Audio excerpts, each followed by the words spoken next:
যদি রব বলতেন ফজরের নামাজ পড়লেই ফজরের নাস্তা পাবি, হাজার হাজার মানুষ ফজরের নাস্তা পাইতাম না আমরা।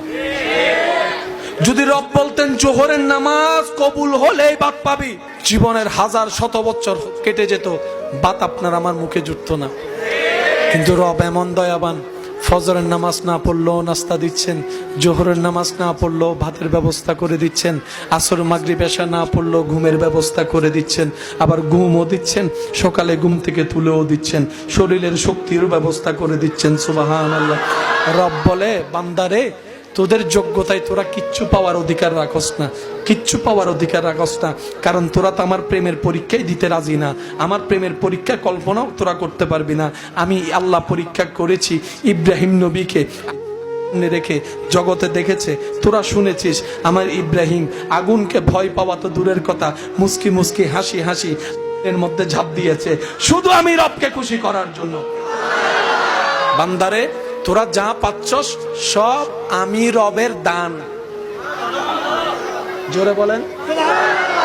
আর দান সব সময় নির্ভর করে দানের উপরে, যিনি দান করেন তার উপরে।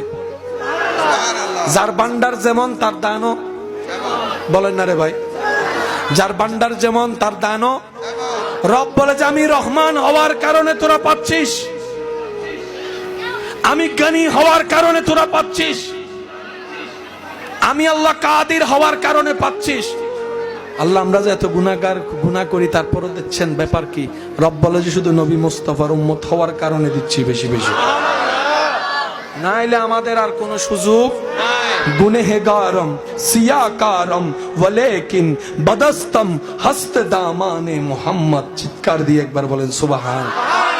আল্লাহ যখন যেভাবে রাখে বাস কোনো প্রকার আওয়াজ নাই। আলহামদুলিল্লাহ, আলহামদুলিল্লাহ, আলহামদুলিল্লাহ।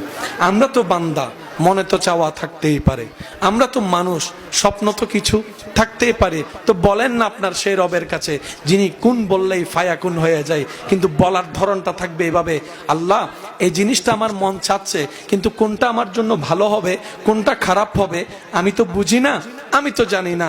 আল্লাহ আমি চাচ্ছি এই জিনিসটা তোমার, যদি এটা আমার জন্য কল্যাণকর হয় তাহলে তুমি আমাকে দান করো, আর যদি সেটা না হয় তাহলে আমার মনটাকে তুমি পরিবর্তন করে দাও, আমাকে ধৈর্য ধারণ করার তৌফিক দান করেন।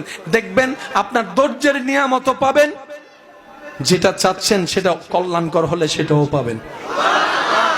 আল্লাহর ভান্ডারে কমতি বলে কোনো শব্দ বলেন না, আল্লাহর ভান্ডারে কমতি বলে কোনো শব্দ। কমতি হচ্ছে আমাদের মনের ভিতরে, কমতি হচ্ছে আমাদের ঈমানের ভিতরে, কমতি হচ্ছে আমাদের আমল।